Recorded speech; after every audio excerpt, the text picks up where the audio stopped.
Welcome to another captivating episode of the Way Up Podcast, where we delve into the inspiring journeys of individuals who have achieved remarkable success in their personal and professional lives. In today's episode, I have the pleasure of interviewing remarkable Russel Dixon, a 65-year-old retiree who defies conventional wisdom about aging. Despite leaving behind a thriving career in banking and sales, Russel has embraced an active lifestyle that keeps him in prime physical and mental shape. From participating in organized runs spanning from 5 to 50 kilometers to maintaining a rigorous daily workout routine, Russel's zest for life knows no bounds. Join us as we uncover the secret to Russel's unviable success and longevity. Through first-hand experiences, he'll share invaluable tips and strategies that have propelled him to where he is today. Get ready to be inspired, motivated, and equipped with the tools to enhance your own life, regardless of your age or background. Get ready to discover how to live life to the fullest as we delve into this extraordinary story of Russ Dixon on this episode of the Way Up Podcast with your host, Geoff Knoll. The Way Up Podcast is sponsored by me. I'm a real estate broker in the state of Missouri, and I believe that this message is worth my investment. Hang with us till the end. I know you won't be disappointed. Hey, I'm here with my friend Russ Dixon. Hello. And we are here in St. Robert, Missouri. This is where you've spent most of your life. But just introduce yourself. Tell us where you're from, where you were born, and a little bit about yourself. Well, my name's Russel Walter Dixon, named after my dad, Walter B. Dixon. I was born in Fort Benning, Georgia, but I've lived in this area most of my life. I graduated high school here in '76. I've had an opportunity to do a lot of traveling, but this is where I call home. This is a nice place to live, but I wouldn't want to visit here. I say just the opposite of what most people say about places. You wouldn't want to visit here? It's growing. Maybe I said it backwards, did I? Well, I have dyslexia. I forgot to say that. No, less Dixia. No. That's good. No, a lot of people go to. They'll say, "Wow, it's a nice place to visit," but I wouldn't want to live there, don't they? Yeah. I say just the opposite. I have family that live up around Kansas City. Me too. Yeah. And they will come visit me down here. When I lived 45 minutes from them, close to Kansas City, I hardly ever saw them. They wouldn't come to my house. But I moved a couple hours away. It's beautiful down here. This is a way prettier part of the state. We've got the rivers. We get out and kayak and a lot of fun. Enjoy the outdoors. And it's a prettier place. So I don't like having to go back to Kansas City. I don't like the trip. I don't like the travel. I want to be here. So. Well, I don't blame you there. Yeah. Because we lived, after my dad retired in 1970, we moved out right on the Gasconade River on Barlow Ford. Oh, yeah, I know right where that's at. And we did a lot of flow trips on that river, spent the night, camped out, and fished. Did you ever go down to Gasconade Hills Resort? Yes, I was down there recently. So my wife's grandparents owned that for several years. Bob and Pat Sutcliffe. I don't know if you know them or not. Yeah, I do. I sure do. That's my wife's grandparents, and they ran that place for several years, and it's had 2 owners now since then. But very cool. We used to river float when resort. We floated, we used to pull out right there from Barlow. I've done that float before. Yeah. Sometimes we'll put in at Gasconade Hills and pull out at Triple Bridges. And then I live just about a mile downriver from Triple Bridges. So we just floated that a few weeks ago, and I've got a pull-out place down beyond there that we do that. So, well, we used to live about 3 rock throws from the Gasconade River up on the top of the hill, and used to go down there from our house, walk down there after school, and just go fishing right there. Nice. And a nice fishing hole there. That's cool. Yeah, it was a lot of fun. What's something that people that know you might not know about you? Unique fact that most people just may not know about Russ Dixon? I don't know. That's an interesting question. It is an interesting question. Throwing you curveballs. Yeah. There's probably a lot they don't know about me. I used to have a business over 25 years. I cooked dinners for a lot of people here in the area. And a lot of people don't know that unless they invested in Salad Master's cookware. Right. I didn't know that. You didn't know that? Yeah. I did like 5 minutes ago whenever. Most people know me, they see me running, or they know I used to work in banking. Yeah. But as far as that being a business owner, Right. they probably didn't know that I had a business there next to Lynch's Furniture. Sure. No, I didn't know that. I invited Russ to be on the show because he is 65, 66. Well, in a couple months I'll be Couple months from 66. 66 years old. Yet he is extremely active. He works out almost every day, and he's very active in all of the local 10Ks, 5Ks, trail runs. You did a 50K last year. Mm-hmm. Holy crap, I've never run that far, by the way. I did a 25K just probably 3 weeks ago at the lake, is the Lake of the Ozarks Trail of the Four Winds. Oh, yeah. I did that, and it beat me up. It beat me up. I fell. I rolled the same ankle 2 times.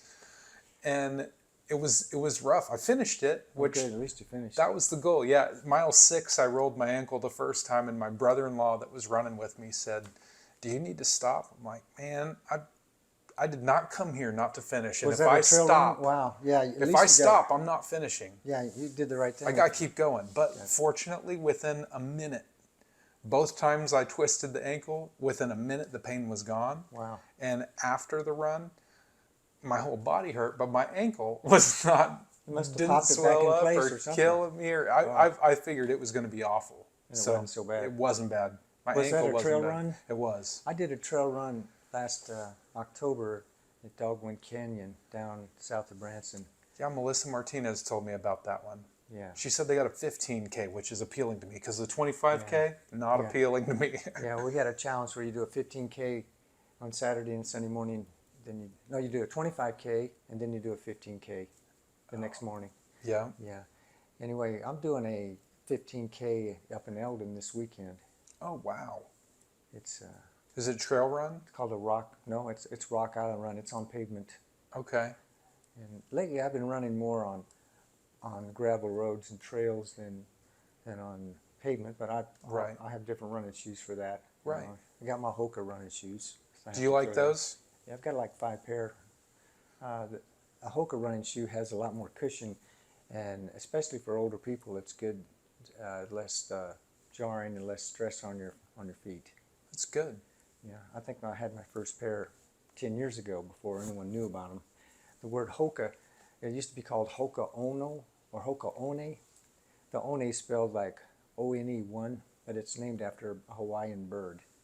Okay. Yeah, I don't know if you knew that or not. I did not know that. Interesting fact. I hadn't even heard of Hoka before I met Melissa Martinez, and she's an ambassador. She's an ambassador. She's pushes their gear. And she does podcasts a lot. And she does podcasts a lot, which you've been referenced in this podcast at least a few times.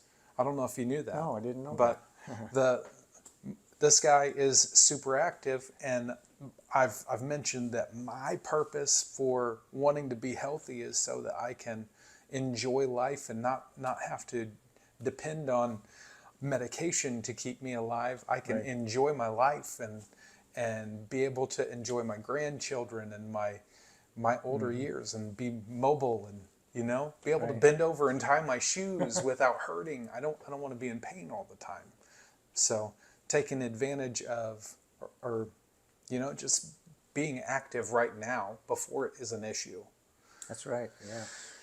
Well, life is full of choices, and as far as choosing the right kind of foods to eat and the ones to stay away from is very important. And as long as you stick to whole foods instead of processed foods, avoid the salt and sugar because those are poisons. Yeah. And as far as exercise go, just get out there and start moving. Yeah. Because like that one commercial with arthritis, and I've talked to people that have arthritis, and they'll tell you the same thing. A body in motion stays in motion. And the pain is not as severe as long as you keep moving. But a body at rest, well, stays at rest. Yeah. So I think that's the key. And it may sound like a lot. Like when I run, people always ask me, well, how far did you run? And I don't really keep track of, I don't keep track of the miles that much. I keep track of the time. It's how long you ran, not how far that counts. Mm-hmm. And because if you're talking miles, that scares people. Like, by the mile, it's a trial. By the yard, it's hard. But by the inch, it's a cinch. Mm-hmm. Break it down into bite-sized pieces. So how long have you been running? I'd say most of my life. I ran my senior year in cross country. Okay. And then, let's see, after I started working, I think about 4 years I didn't really do much running. Then I decided to get back into it because I was had a belly, and I was realizing that I was eating healthy, but I wasn't exercising enough. And you've got to reach a happy medium between both. There's total wellness is not just exercise, but it has to do with eating right and a lifetime way of eating. Because a diet is something you get on, sometimes you go off of, right? Then what are the first 3 letters of the word diet spell? Die. Yeah. So it's kind of scary there a little bit, but it's a way of eating that you stick to your whole life. And again, just not overeating. There's a book by Dr. Dean Ornish. It's called How to Eat More and Weigh Less. And basically what you do is you graze like a cow. You eat like a diabetic. Some people eat like 5 to 7 meals a day. Not big meals, but small portions. Right. But healthy. Fruits and vegetables. Well, and when you're snacking like that throughout the day, you're not feeling hungry. You take care of that. You just eat till you're satisfied and not dissatisfied. You go to a buffet. I don't know. I used to, when I was younger, go to a buffet. And you go to the I buffet get my and you money's leave worth. and you're like, oh, I wish I hadn't done, like you're tired. Like you the feel like Alka-Seltzer you commercial. lose your energy. I don't know if you remember the Alka-Seltzer commercial where they say, I can't believe I ate the whole thing. I do remember that commercial. Yeah. So when you get to a buffet, you have to decide, well, I believe I'll have me some of that. Yeah. I believe I'll have me some of that. You can't, with a buffet, it's hard to eat everything. Right. So you just have to make a few choices and avoid the batter fried foods. Right. Because they're full of high fat and cholesterol. Right. You got to put the good stuff in if you want to be healthy, and you want to have plenty of energy, and you want to feel good, and you want to have a sharp mind. Because see, your body is like a car in a way. I mean, does your body tune and tweak like the Indy 500, or is it an old clunker just to get you from birth to death? Yeah. So you got to figure that out. Right. Well, and it's you use that analogy. You can put in the cheapest gas you can get, or are you putting in a high octane fuel that is going to give you performance? Right. But and it spills over your nutrition and the exercise. It gives you energy, which spills over into you have energy to be successful in work and your business. Right. If you don't have energy when you're at work, you're not going to be a top performer. You're not going to be putting out this high level of output that gets you high level returns. Enthusiastic. Yeah. That's right. Especially in sales. We're both in sales, or you're I've been in sales all my life. Yeah, you've been in sales all your life. I'm in and sales. And then when they nail the coffin on them, I had to sell a little bit more. Please. Let's talk a little bit about some of your mentors. Okay. People that have influenced you in your life, whether they're people that are directly you could reach out and touch them, or just people that you've read their books and listened to some of their recordings. Well, I definitely have to say my father, Walter Dixon. He influenced me a great deal as I was growing up. He kept me in the positive mode.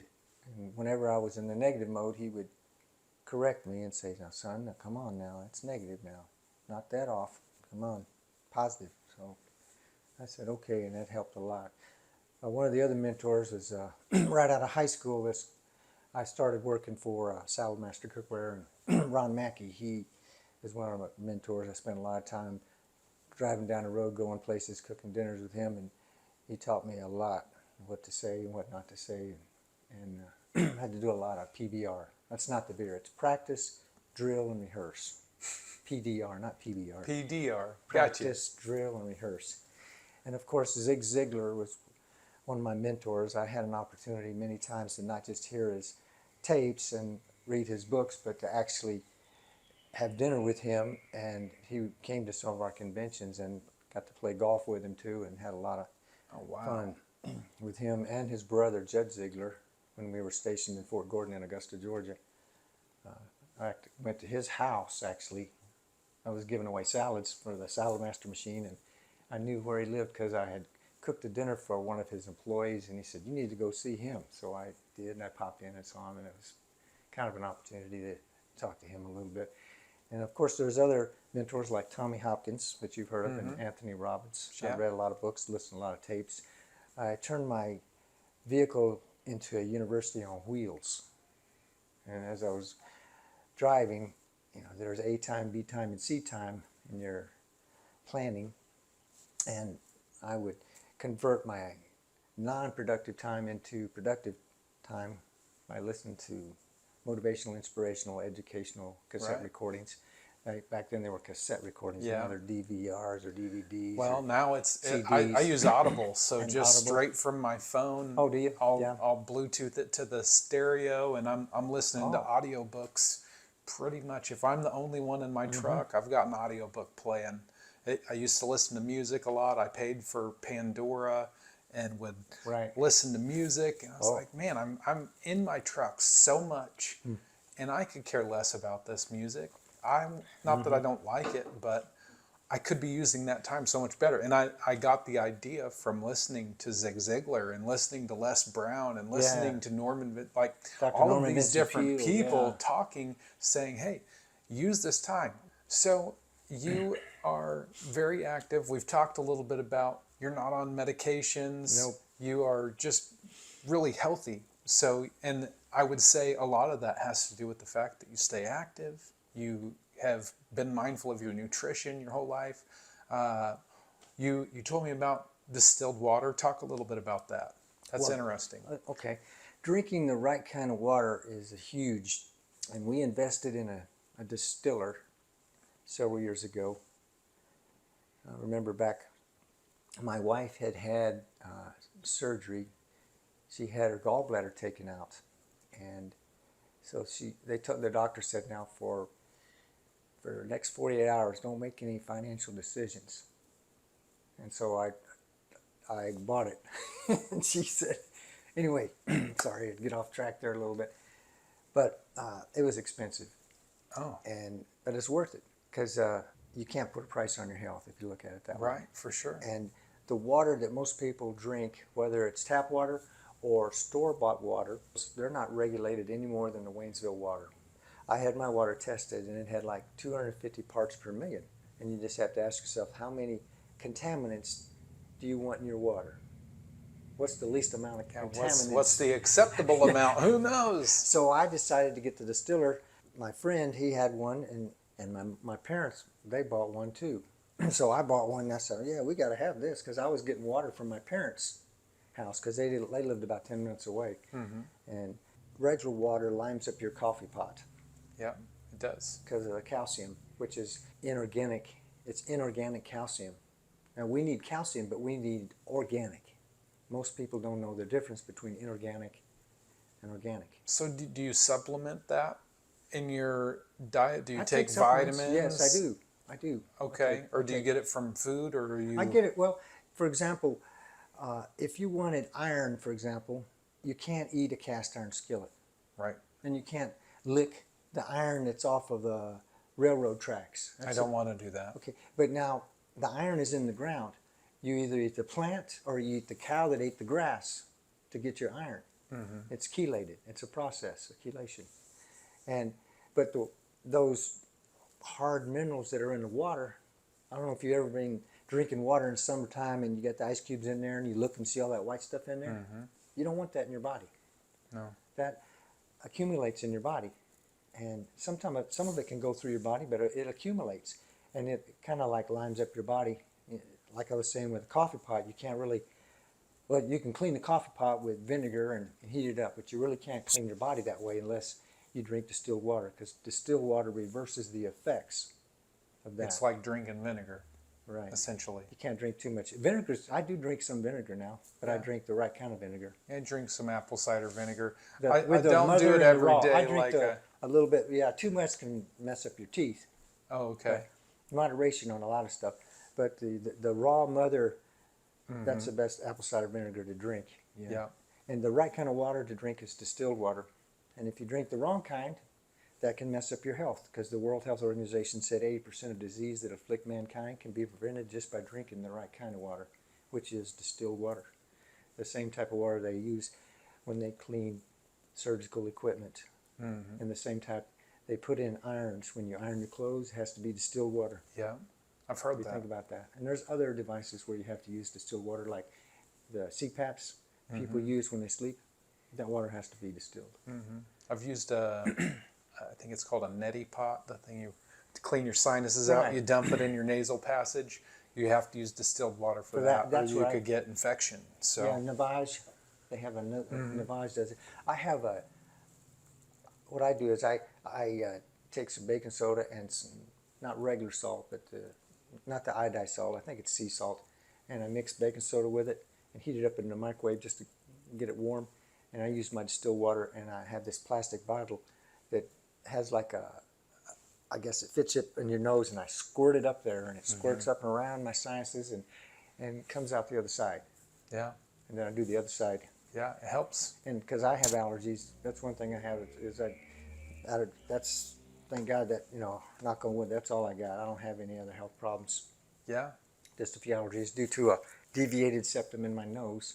And decided not to get surgery on that, right. just to live with it. So you have you're very involved in the community. You're involved in a lot of different organizations. You do you just volunteer your time. You do things, and you constantly giving back. How would you say that has enriched your life? Oh, it's great for networking. It's great for networking. Definitely, and I've met a lot of friends, and not just surface level stuff. You've made some real friends out of it, haven't you? Yes, sure have. I feel that way. I went through the Leadership Pulaski County program through the Chamber of Commerce. Very good. What class were you? Class 10. Then I was class 2. And I loved it. I was getting into it originally really just for some networking opportunity, get to meet some people. But I made a lot of friends. Like You do. people that And that I wouldn't have expected. that's true. All different backgrounds, people that are in different businesses that aren't related to real estate, don't have anything to do with it. They're just cool people. And I got to make connections with people in the community that have been extremely beneficial. I planned a fall fest last year at the park. And it was great. Yeah. And we had a lot of support. I got people that sponsored my event just because they got to meet me. They got to know me a little bit. Yeah. Yeah. They're more willing to work with you if they see, hey, this guy's coming in and he's helping out. He's doing willing. these things. Why would I not help him? So Exactly. it's fantastic. Yeah. Definitely. Well, it's definitely worth doing. And then also going through the alumni, joining the alumni of all the classes and meeting some of them, and that helps a lot too. Yeah, for sure. Yeah. Well, as far as being involved, you can get very busy. I'm more busy now than I was when I was working with all the organizations. And I did get to play golf twice this week, though, Sweet deal. so that's important. I love to play golf too, besides running and exercising and working out and doing all the weightlifting and things I do.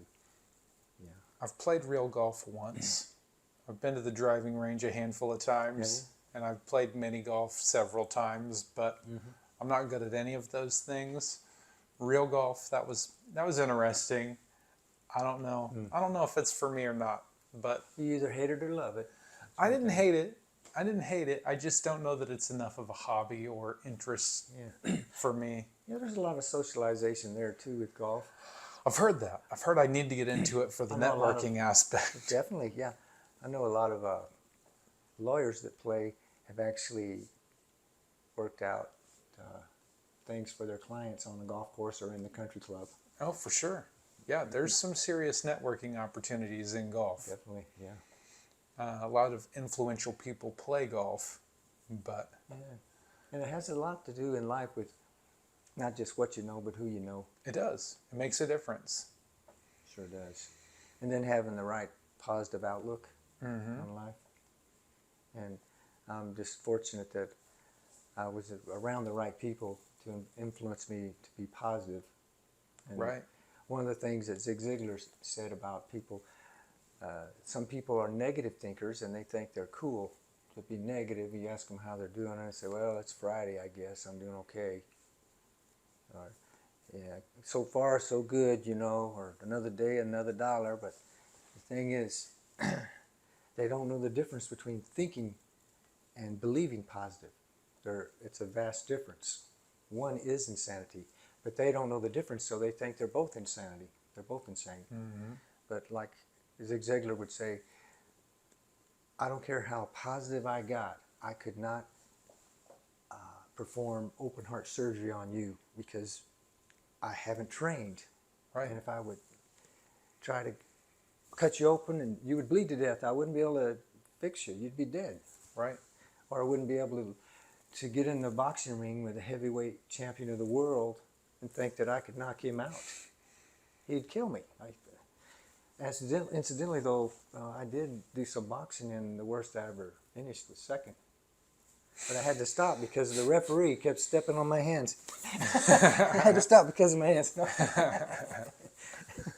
Worst you ever got was second. But now, you know, with positive thinking, if there was a case where if there was an accident on the highway and try to save somebody's life, I could help them be more positive and get it done to save their life than negative thinking would.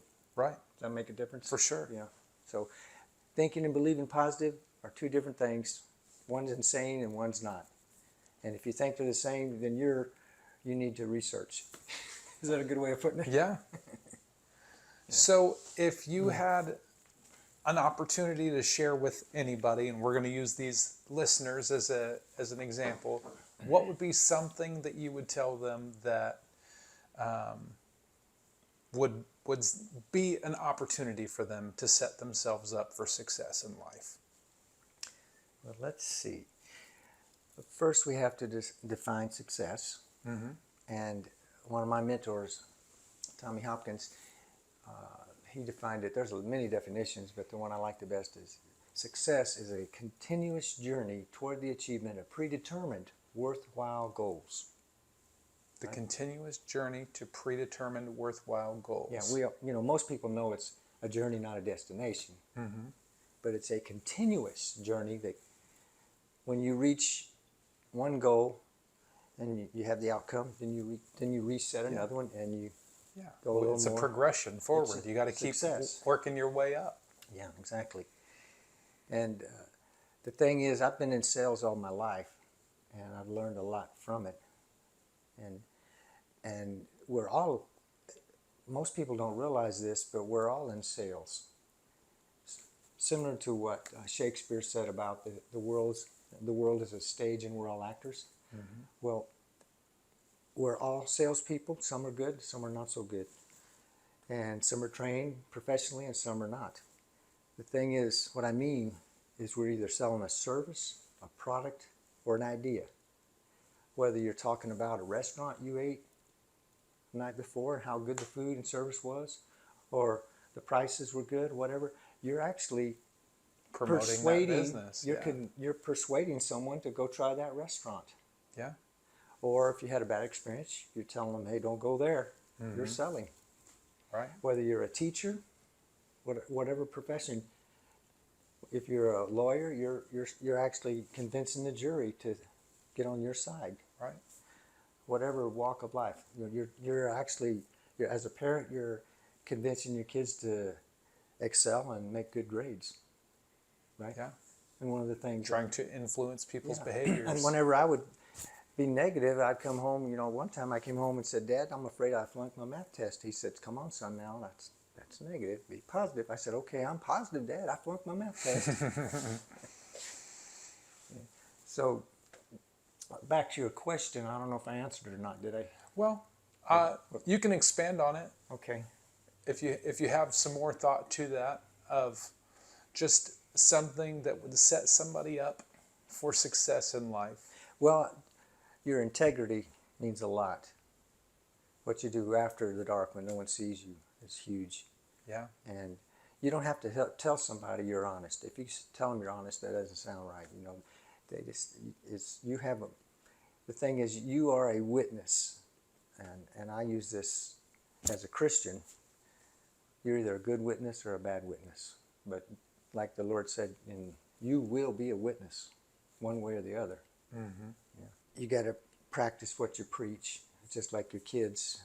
You know, for example, your children, they more attention pay to what you do than what you say. Yep. Do as I do, not as I. Mm-hmm. People say, do as I say, not as I do. They do. Do as you do. Yep. Lead by example. Yeah, and that's the same way with any organization. I used to have an organization, and I don't know if I talked about my salad master career or not, but I did that for over 25 years in this area, mostly in this area, and delivered several $1 million worth of cookware, and I still have a lot of the happy families that I delivered the cookware for that are still benefiting from it. And I started doing it in 1976 till around 2000. And there's people come up to me, and then, like in Walmart, and they say, "Hi, Russ, man, we love our Salad Master. That's the best investment we ever made." And a lot of people are calling me, and the second and third generations are wanting, and I have to refer them because I haven't been in the business since then. But I refer them to some Salad Master people in Lebanon or Springfield, and oh, nice. So they can get theirs. Yeah, very cool. But it's a good product. It speaks for itself, but you still have to show them what it does. Mm-hmm. So it had to be demonstrated. Yeah, you have to show the value of your product. Mm-hmm. And it pretty much, you know, it was expensive, but people would when you explain how much you're gonna lose if you don't have it, it's better to have it than not have it. That right. Makes sense. For sure. And products, a lot of products are that way. But not all products are that way. Right. Yeah. I traded in tons of pots and pans. They traded their old pots and pans in for the Salad Master Health System of Cooking. And the Health System of Cooking actually preserved the vitamins and minerals in your food. But the normal pots and pans, the way people cooked it, if they nuked it in the microwave, because air, light, water, high heat, and a paring knife destroy nutrition. Because you peel away nutrition on a potato, for example. And people don't realize that high heat destroys nutrition. You're better off to eat it raw than to boil it. Because when you boil, you spoil all the nutrition. Yeah, I don't know. So I eat the foods cooked the right way. It's healthy foods cooked the right way. You can cook healthy foods and destroy all the nutrition, and you defeat the purpose you're defeating the purpose. And wasting the money on buying it. Exactly. For sure. Yeah. Anyway, I didn't mean to go into so much detail there, but you're good. I appreciate it. Yeah. Well, I appreciate you coming on the show. I am grateful for your insight, and I hope to be kicking it as hard as you are when I'm 65 years old. Well, we'll hang out. We can make that happen. We'll do it, man. Well, thanks. I appreciate you.